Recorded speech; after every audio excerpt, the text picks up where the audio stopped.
Right.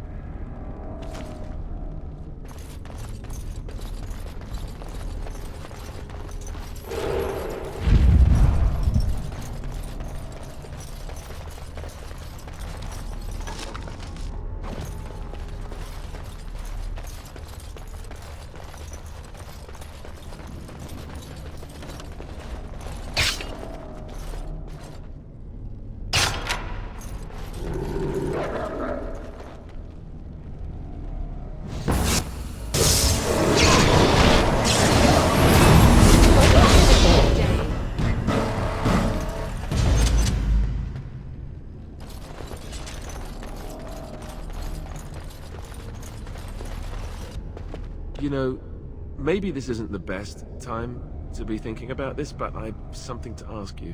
Chances are we'll be heading to Denerim soon. And when we're there, I wonder if we might be able to look someone up.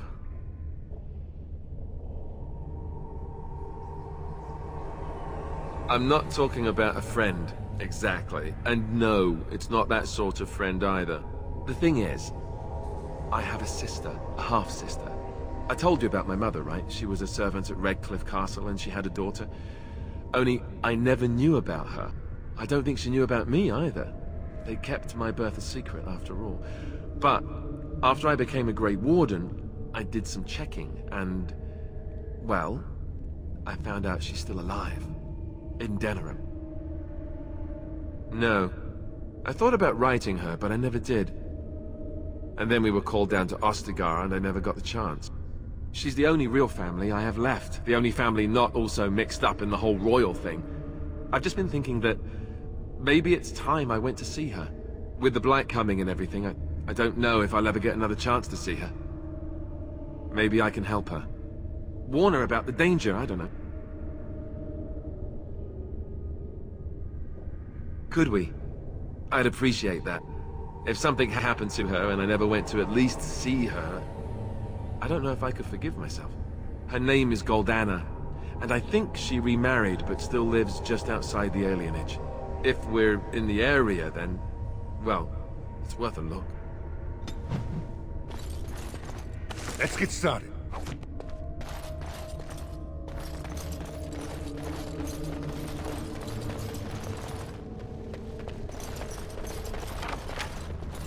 This should be easy enough.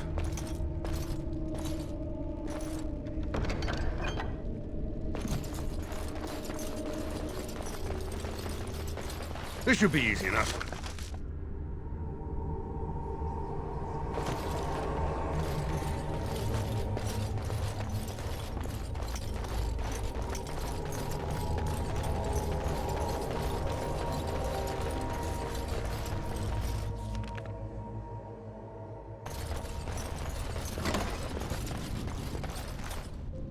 Stop!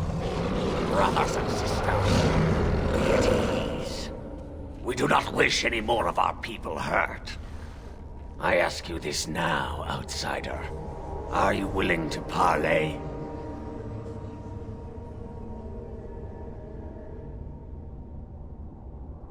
Not with me.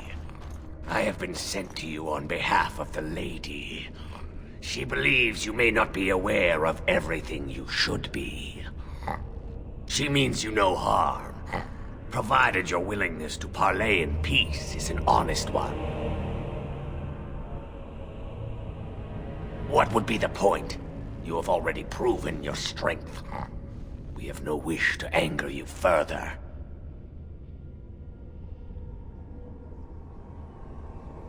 We would not let her. We will protect our lady to our last breath. It may yet come to pass that you will kill the rest of us, but until then we will not chance her coming to harm. Swiftrunner did not think it would matter. The lady disagrees, and since you have forced your way this far, we must acquiesce to her wishes.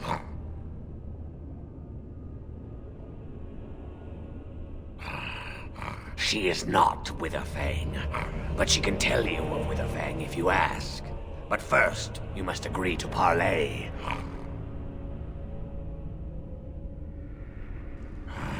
Follow me. But I warn you, if you break your promise and harm her, I will come back from the Fade itself to see you pay.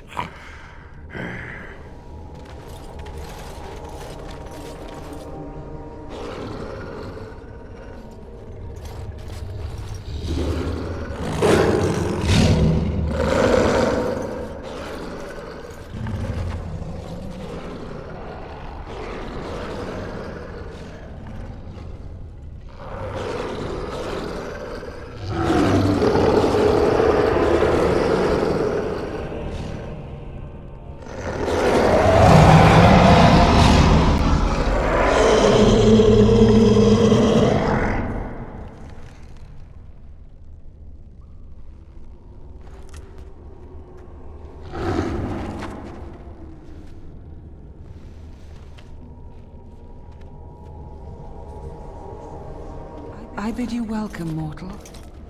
I am the Lady of the Forest.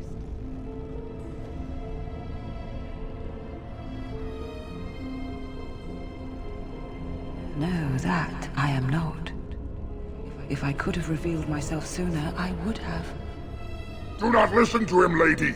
He will betray you. We must attack him now. Hush, Swiftrunner.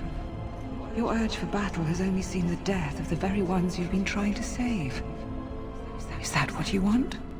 No, my lady. Anything but that. And the time has come to speak with this outsider, to set our rage aside. I apologize on Swiftrunner's behalf. He struggles with his nature.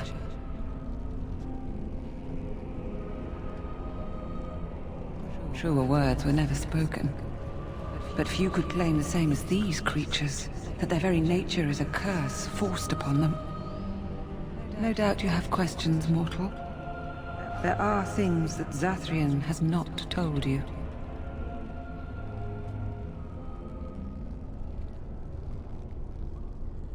It was Zathrian who created the curse that these creatures suffer. The same curse that Zathrian's own people now suffer.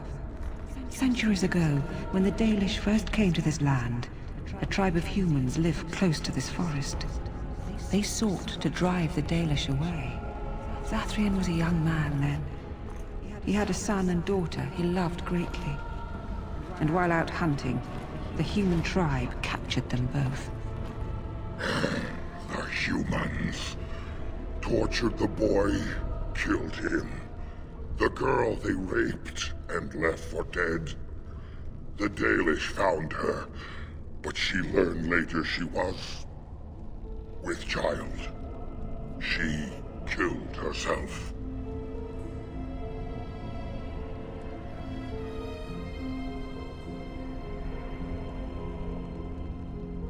Zathrian came to this ruin and summoned a terrible spirit, binding it to the body of a great wolf. So Witherfang came to be. Witherfang hunted the humans of the tribe. Many were killed, but others were cursed by his blood, becoming twisted and savage creatures. Twisted and savage, just as Witherfang himself is. They were driven into the forest. When the human tribe finally left for good, their cursed brethren remained, pitiful and mindless animals. Until I found you, my lady. You gave me peace. I showed Swiftrunner that there was another side to his bestial nature. I soothed his rage and his humanity emerged. And he brought others to me.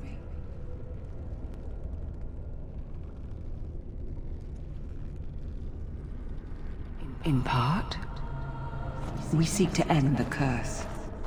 The crimes committed against Zathrian's children were grave, but they were committed centuries ago by those who are long dead. Word was sent to Zathrian every time the landships passed this way, asking him to come, but he has always ignored us. We will no longer be denied. We spread the curse to his people, so he must end the curse to save them. Please, mortal. You must go to him. Bring him here. If he sees these creatures, hears their plight, surely he will agree to end the curse.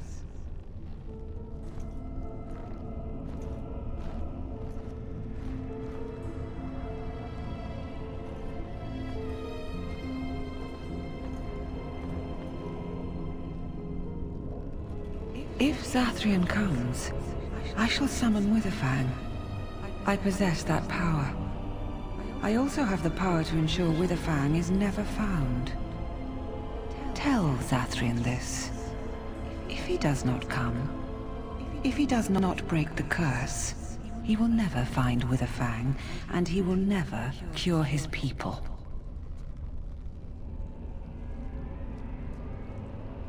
I believe there is. There must be. If there is no way, then he dies. Then they all die.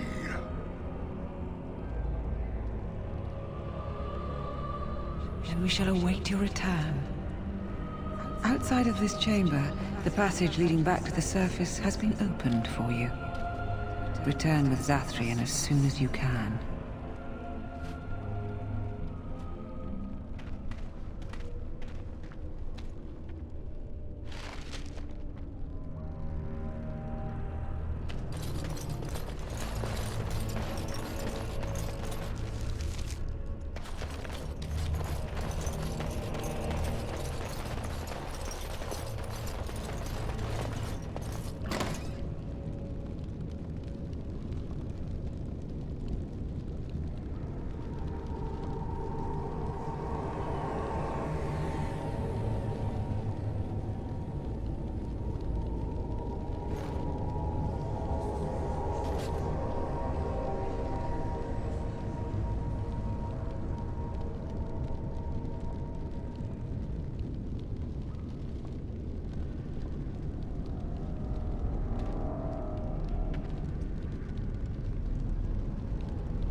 Tell me.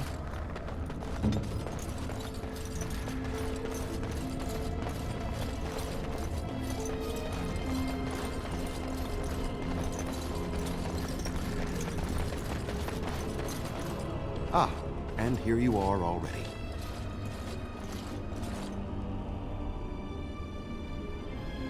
You have carved a safe path through the forest. Safe enough for me to follow, anyhow. He wishes to see if we did his work for him. Is that not why you are here now, sorcerer? Do not call me that, witch. I am keeper of this clan, and have done what I must. Did you acquire the heart? So you wish to play games? I can sense you do not have it. Why are you leaving the ruin? There was no need. I knew you would find it, and I did not care to give you a history lesson about things that have no bearing on your purpose here. But it seems the spirit convinced you to act on her behalf. Might I inquire what she wants?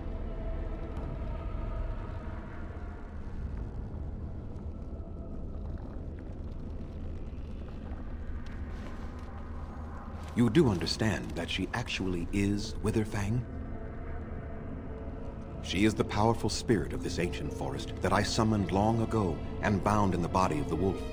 Her nature is that of the forest itself, beautiful and terrible, serene and savage, maiden and beast. She is the Lady and Witherfang both, two sides of a single being. The curse came first from her. Those she afflicted with it mirrored her own nature, becoming savage beast as well as human. They attacked my clan, and they were the same savages then that they have ever been. They deserve to be wiped out and not defended. Come, I will accompany you back to the ruin. Let us go and speak to the spirit, and I will force her into Witherfang's form. He may then be slain and the heart taken.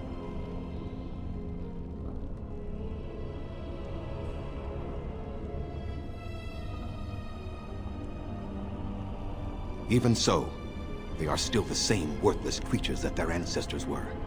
They deserve nothing more than the misery they possess. This is not your battle, Grey Warden. Let us just take the heart and be done with it.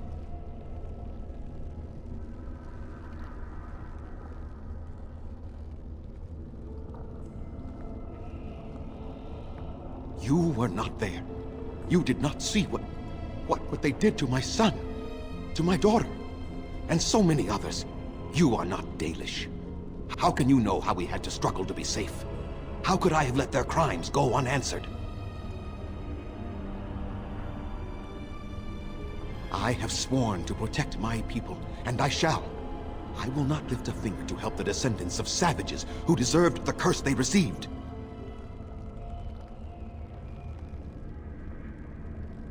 Tell me, if you held your own daughter's lifeless body in your arms, would you not also have sworn an eternity of pain on those who did such to her?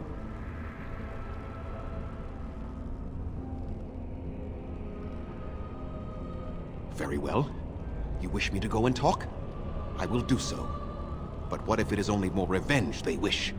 Will you safeguard me from harm? I fail to see the purpose behind this, but very well. It has been many centuries now. Let us see what the spirit has to say.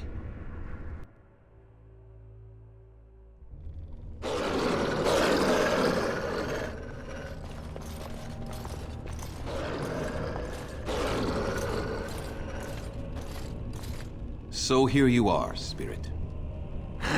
She is the Lady of the Forest. You will address her properly. You've taken a name, Spirit? And you've given names to your pets? These beasts who follow you? It was they who gave me a name, Zathrian. And the names they take are their own. They follow me because I help them to find who they are. Who they are has not changed from whom their ancestors were. Wild savages, worthless dogs. Their twisted shape only mirrors their monstrous hearts. He will not help us, lady. It is as I warned you. He is not here to talk. No, I am here to talk, though I see little point in it. We all know where this will lead. Your nature compels it, as does mine. It does not have to be that way. There is room in your heart for compassion, Zathrian. Surely your retribution is spent. My retribution is eternal, Spirit, as is my pain. This is justice, no more. Are you certain your pain is the only reason you will not end this curse? Have you told the mortal how it was created? And so he did. Witherfang and I are bound as one being. But such powerful magic could not be accomplished without Zathrian's own blood. Your people believe you have rediscovered the immortality of their ancestors, Zathrian, but that is not true. So long as the curse exists, so do you. No! That is not how it is!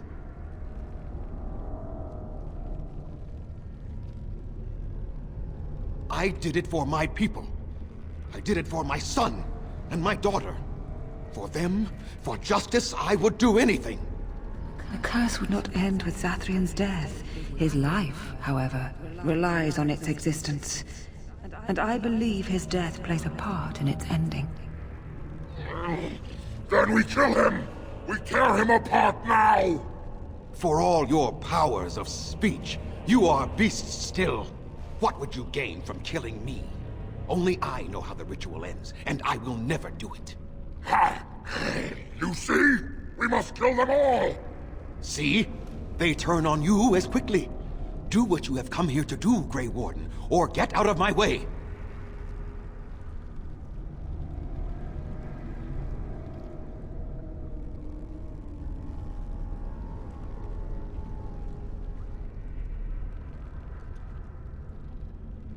We're standing for what's right here, no matter what. Then you die with them. All of you will suffer as you deserve.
I cannot defeat you. Finish it! Kill him now! No, Swift Runner. We will not kill him. If there is no room in our hearts for mercy, how may we expect there to be room in his? I cannot do as you ask, Spirit. I am too old to know mercy. All I see are the faces of my children, my people. I cannot do it.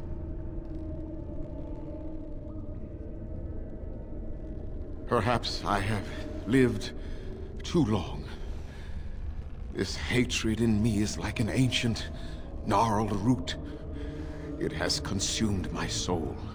What of you, Spirit? You are bound to the curse just as I am. Do you not fear your end? You are my maker, Zathrian. You gave me form and consciousness where none existed. I have known pain and love, hope and fear, all the joy that is life. Yet of all things I desire nothing more than an end. I beg you, Maker, put an end to me. We beg you, show mercy.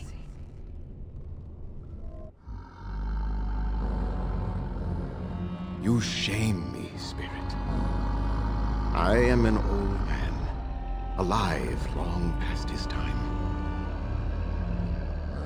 Then you'll do it? You'll end the curse? Yes, I think it is time. Let us put an end to it.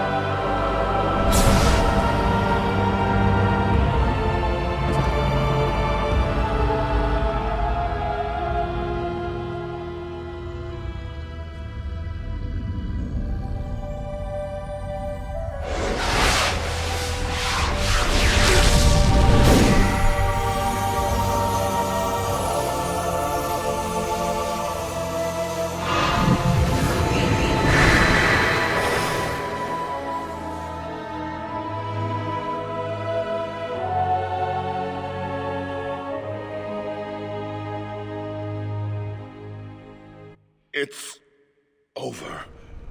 She's gone, and we're human. I can scarcely believe it.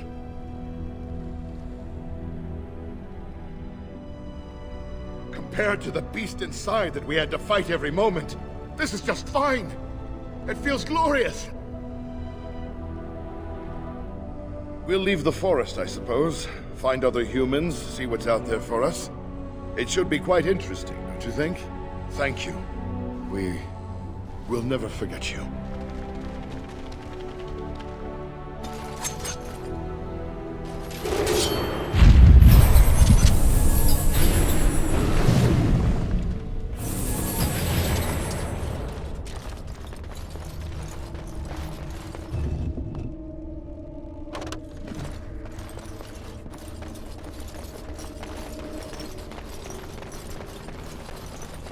This should be easy enough.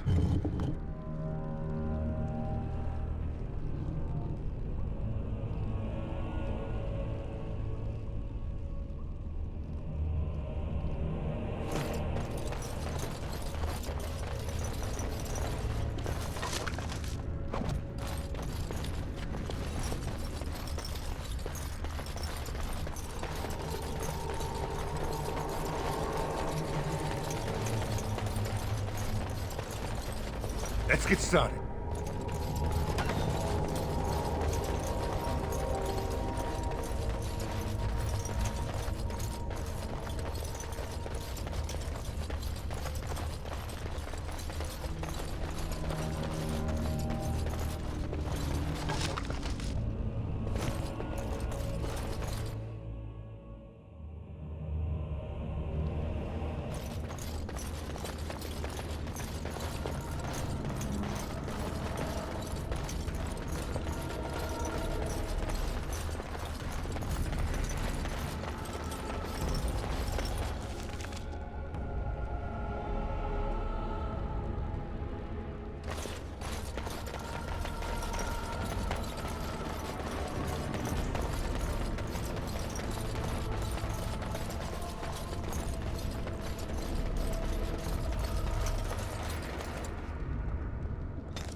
It is done.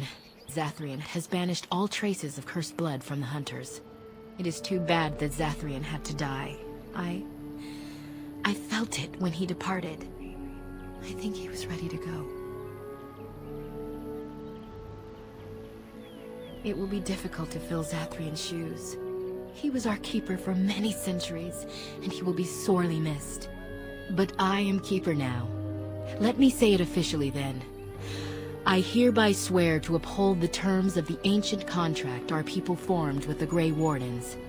Call, and we shall come, with great speed and purpose, and we shall strike at your foes. This I swear. It has been a long time since the Dalish marched to war, but I trust that in the end, we shall make a difference for you.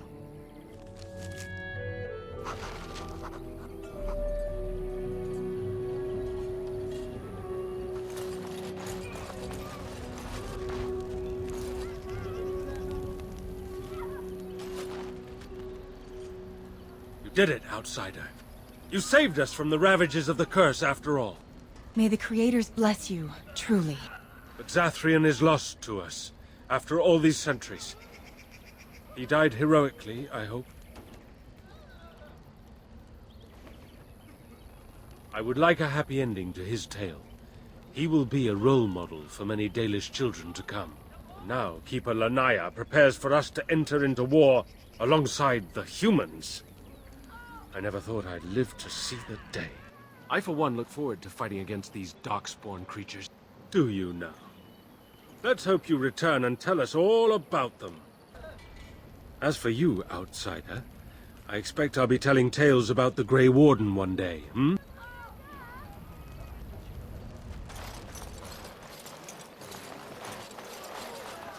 So, tell me, how did you become a Grey Warden?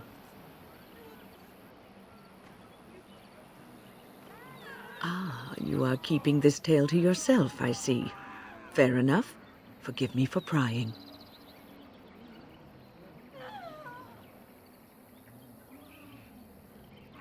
I am interested to hear. Arl Rendon Howe? The Arl of Amaranthine? Why would he do such a thing to you?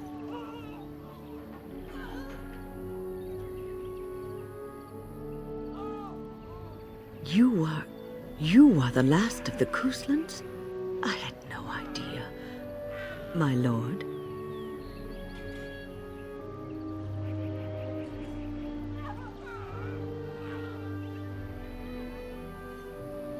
No, not nothing.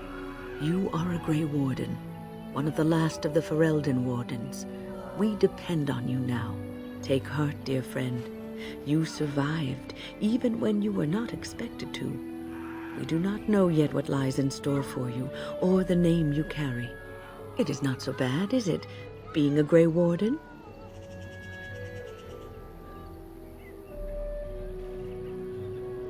Sometimes it gives me comfort to think that everything will end up the way it's supposed to. That it will be all right. You were chosen. You survived the joining when others did not. Perhaps it was meant to be.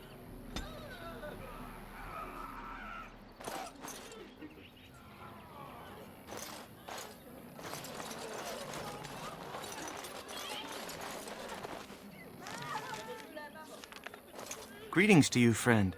I understand I have you to thank for my rescue from the forest. I don't want your efforts to go unrewarded. Here is the gem I traded for when I was amongst the outsiders. I thought to make a necklace out of it for my bride, but I want you to have it. I know it is of worth. You wish me to keep it? Then you are truly generous. Thank you again. And now, I am afraid I must rest. The Keeper says I am not yet fully recovered, after all. I wish you well, my friend.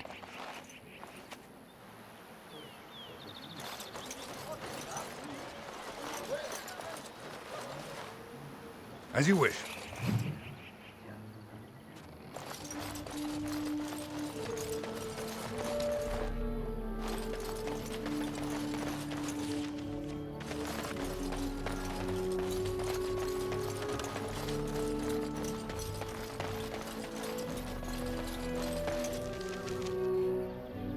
There are places where those horns bring huge prices.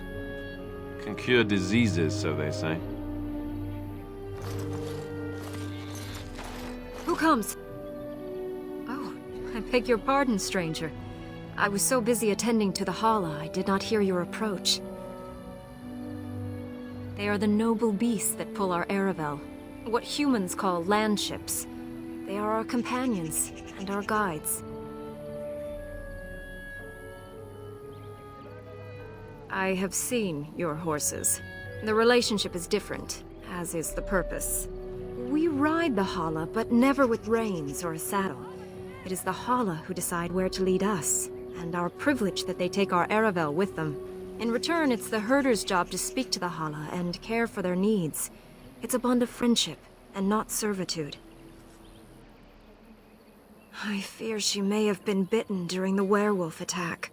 I have tried speaking with her, but she is too agitated for me to understand. The curse would not affect her as it would us, but it would still be lethal. And it may prove contagious to the other Hala as well. I can find no wound on her, but if she's truly ill, then I will have to put her out of her misery, for her sake as well as that of the others. I don't know. Do you have any skills that might help her? If you do, I would be grateful.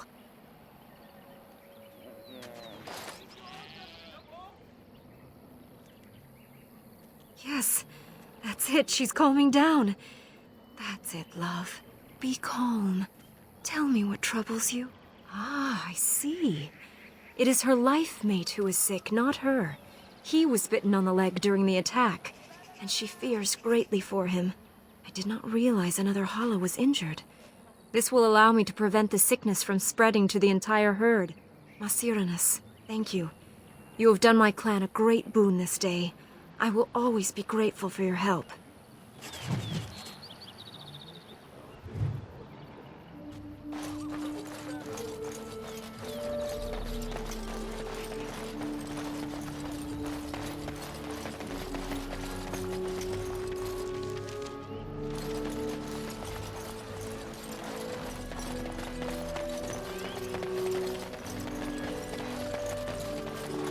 I understand we will be joining you in battle as soon as the hunters have recovered. I look forward to it. You have a barbed tongue, Morrigan.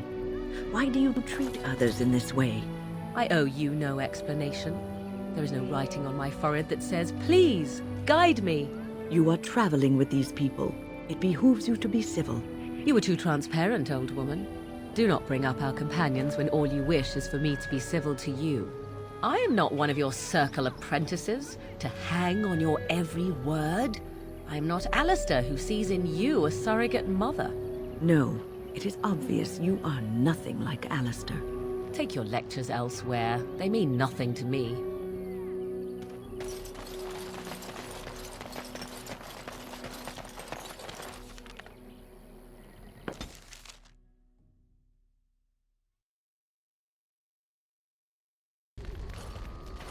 I heard about what happened at Redcliffe. I want to talk to you about it.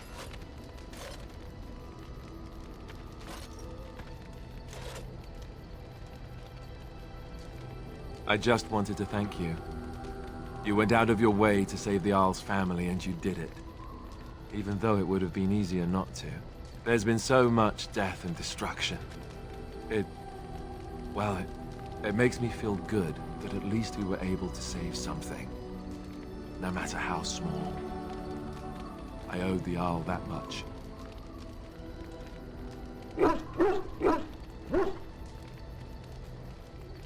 You're right. Hopefully, by that time, there's still enough of Ferelden left to save. Good. Now that the warm, fuzzy part of the day is over with, we can get back to the ritual dismemberments. Oh wait, it's not Tuesday, is it?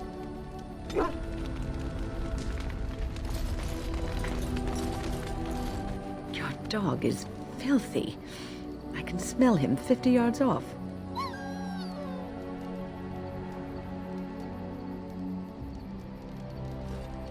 That may be so, but all the same, I would like your permission to bathe him.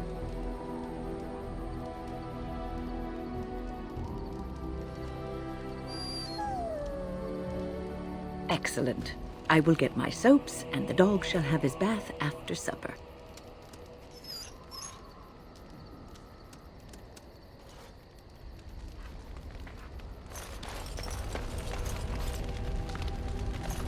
here I am. Oh, this should be good. Go ahead. Well, the Crows would have you believe that it is an involved process that takes years of training, the sort that tests both your resolve and your endurance. Survive that process and maybe, just maybe, you'll be good enough to start being considered one of them. But quite frankly, the truth is that all it requires is a desire to kill people for a living. It's surprising how well one can do in such a field.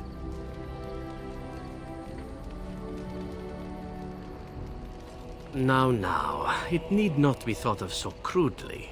We all do our share of murdering around here, don't we? An assassin simply specializes in striking from stealth, and in maximizing that first attack to be as lethal as possible. Debilitate your foe, either by poison or by crippling their limbs, makes any follow-up combat you need to engage in that much simpler.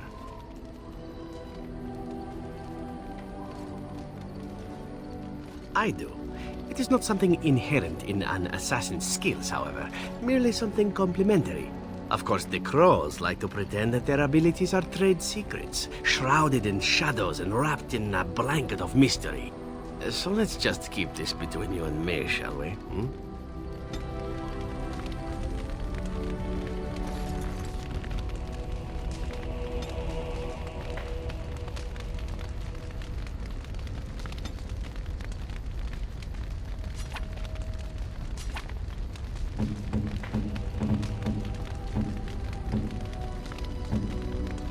I shall treasure it. Thank you.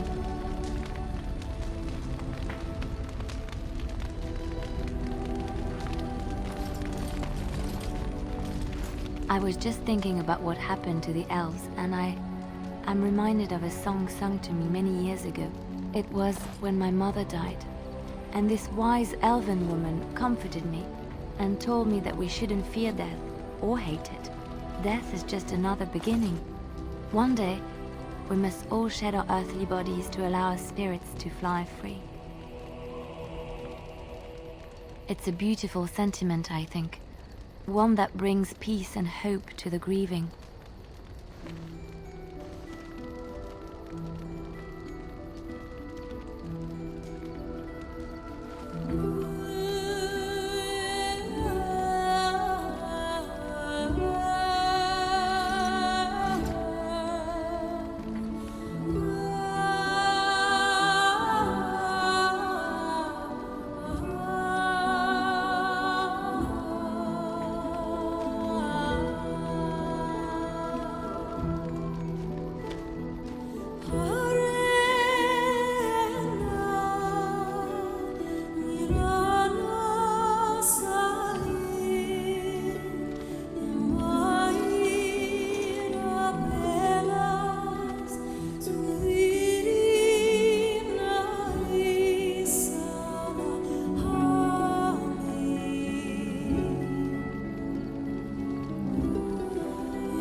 something I can help with? Yes? What's on your mind?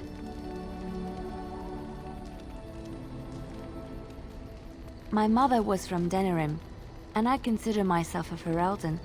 Mother served an Orlesian noblewoman who lived here when Orlais ruled. When Orlais was defeated and the common folk began to resent the presence of any Orlesian, the lady returned to Orlais. She took my mother with her. I was born in Orlais and did not set foot in Ferelden till much later. Mother was always telling me stories of her homeland. I think she missed it. Mother died when I was very young. Lady Cecilie let me stay with her. I had no one else. She was quite old then, and she had me study music and dance to entertain her. It is unfair that I have more memories of Cecilie than my mother.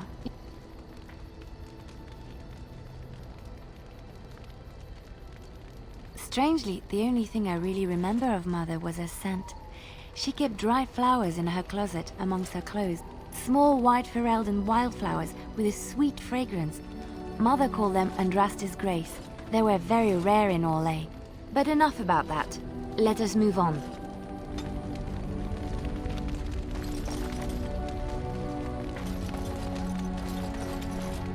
Have you encountered many abominations, apart from the ones in the Circle Tower? Ah, yes, Connor, of course. The first time I saw an abomination, my blood turned to ice. It was months before the nightmares stopped. It was the knowledge that I could easily become one of them that frightened me the most.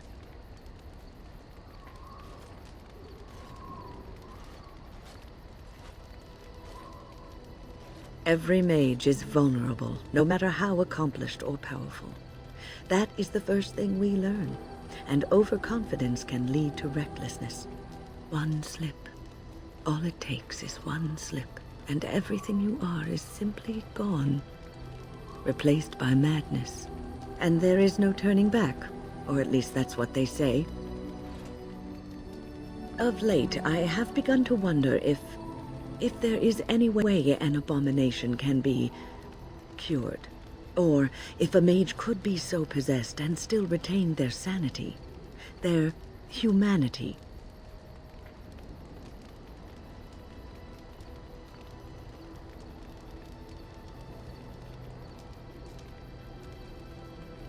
Yes, it is madness and cruelty that define abominations.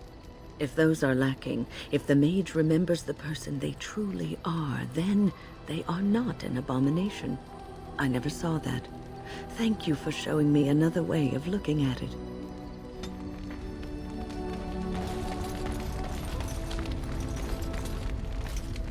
Something on your mind? Of course.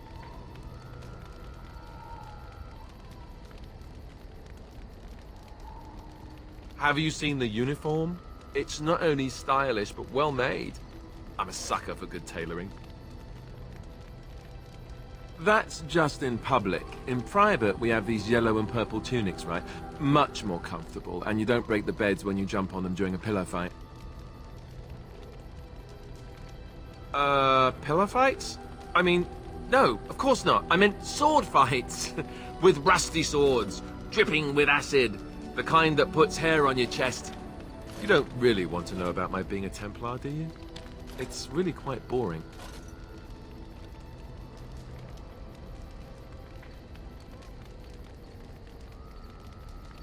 I suppose there's no harm in it then. Sorry if I was being perverse. Well, Alistair, is your friend staying for supper? The truth of the matter is that I did hate going to the monastery. The initiates from poor families thought I put on airs, while the noble ones called me a bastard and ignored me. I felt like Al Eamon had cast me off, unwanted, and I was determined to be bitter. But I took some solace in the training itself, I guess. I was actually quite good at it. The education, mostly, but also the discipline. You need to have a disciplined mind in order to use the abilities we have. It was difficult, but rewarding. I never really felt at home anywhere, though, until I joined the Grey Wardens. And Duncan felt my Templar abilities might be useful when we encountered Darkspawn magic, so I kept it up. What about you? Do you have anywhere you consider home?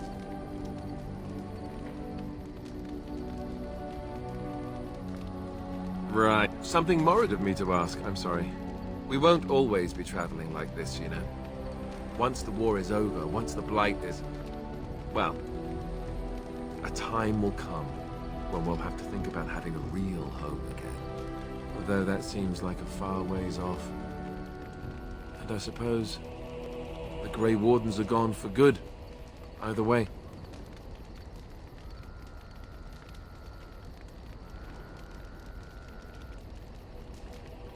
I suppose you're right. We can create new Grey Wardens, but we'll never get back those we lost. I wonder if it would ever feel the same. Anyhow, now I've sidetracked us. We'd better get back to what we're supposed to be doing right now.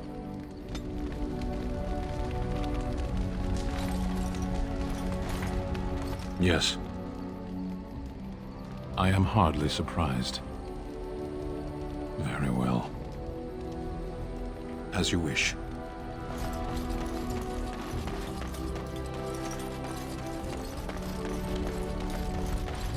Yes? We're in camp, so 'tis as good a time as any. Yes? If you must. Well, that depends, does it not? What does she seem to be? You mean, is she truly the Flemeth of legend and story? Tell me, how much do you know of the tale? The one that the Chastened still tell of my mother, to frighten them into obedience.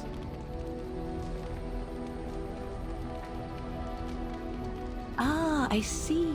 That does explain much. I can relay what Flemeth once told me herself, and you can decide whether or not 'tis the truth, if you desire. As the tale is sung by the bards, there was a time when Flemeth was young and beautiful, a fair lass in a land of barbarian men, the desire of any who saw her.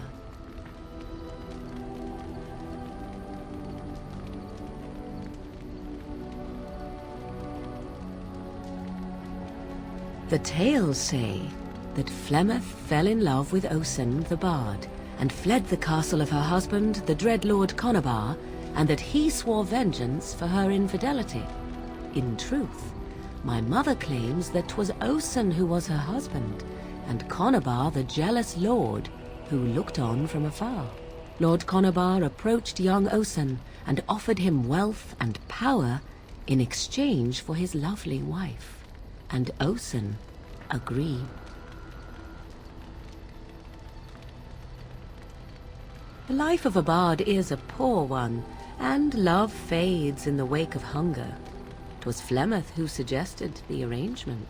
All would have been well had Lord Conobar kept his end of the... Oh, thank you. Or if you prefer, I shall simply be your silent guide. Osen was led off to a field and slain, left for dead. Flemeth spoke to the spirits and learned of the deed, and swore revenge. That was not the point. Conobar had no honor, so she would not have him. Flemeth begged the spirits to aid her, and 'twas they who slew Conobar. The demon the legend tells of came later. Lord Conobar's allies chased Flemeth, you see. Chased her to the wilds, and there she hid. There she found the demon, and he made her strong. The legends all speak of the great hero Cormac, he who defeated Flemeth and her great army when she invaded the lowlands centuries later. All lies. The truth of the matter is that there was never an invasion. As Flemeth tells it, the Chastened never raised an army under her banner, and she never fought with any warrior named Cormac. Cormac led a brutal civil war against his own people, and later claimed it was to vanquish evil that had taken root amongst the lords. Thus, he was hailed a hero.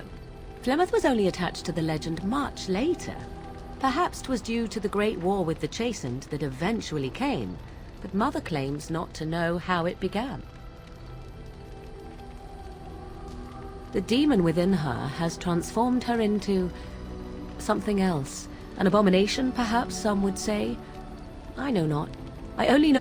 Truly? Oh, whatever shall I do? As it is part of her. But she is no immortal. She bleeds. A blade in her heart would kill her like any other, were it lucky enough to find her. You ask if I have sisters? I have asked of this myself. The stories tell of many witches of the wilds after all, not just the one. And these tales existed long before I did. Flemeth refuses to speak of other daughters, if they existed. So, should I believe I am her first? I doubt that too. How often is this usually? Always? If not always, then when is it not true? There are more things in this world and the next than you or I could ever hope to understand. What Flemeth became is a mystery. I suspect, even to her. Flemeth tells it with far more embellishment than I, but you are welcome. Dare I ask of your own mother? Few are abominations of legend, 'tis true, but I find myself curious nevertheless.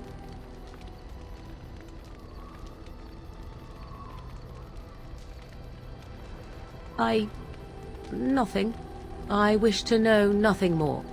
I find myself a little envious, to tell the truth. But it matters not. Let us move on.